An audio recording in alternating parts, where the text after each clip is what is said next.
Medan, saya dari kelas 10 IPA 4. Saya membuat video ini untuk memenuhi salah satu tugas dari mata pelajaran PKN. Namun sebelum masuk ke dalam topik, saya akan menjelaskan apa itu presiden dan bagian-bagiannya. Presiden Indonesia adalah kepala negara sekaligus kepala pemerintahan Indonesia. Presiden memegang kekuasaan eksekutif pemerintahan Indonesia dan merupakan panglima tertinggi Tentara Nasional Indonesia. Sejak tahun 2004, Presiden dan Wakil Presiden dipilih secara langsung untuk masa jabatan 5 tahun. Sebelum adanya perubahan terhadap Undang-Undang Dasar Negara Republik Indonesia tahun 1945, Presiden dan Wakil Presiden dipilih oleh MPR dalam waktu periode 5 tahun dan setelahnya dapat terpilih lagi tanpa batas. Menjadi seorang presiden adalah impianku dari dulu.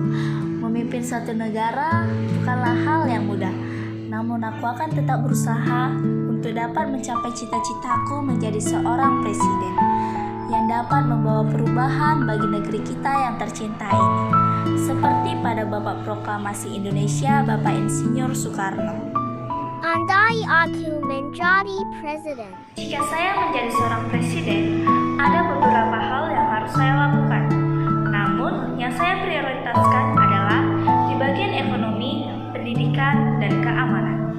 Jika di bagian ekonomi, yang pertama, saya akan menstabilkan perekonomian yang ada di Indonesia dengan mengutamakan kepentingan umum, yaitu membuka lapangan pekerjaan terutama di desa-desa supaya tingkat kemiskinan di Indonesia berkurang.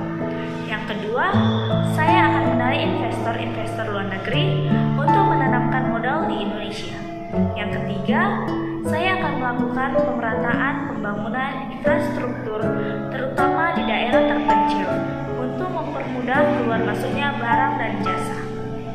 Jika di bagian pendidikan, saya akan mendorong kurikulum pembelajaran bela negara dan toleransi antar umat beragama untuk menanggulangi radikalisme. Yang kedua, saya akan memperbanyak beasiswa. Yang ketiga, saya akan meningkatkan jumlah dan kualitas pengajarnya. Jika di bagian keamanan, saya akan mempererat hukuman bagi orang yang melakukan korupsi.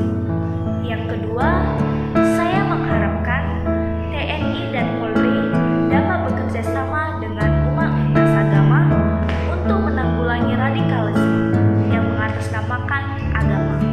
Dan ada banyak hal lagi yang perlu saya lakukan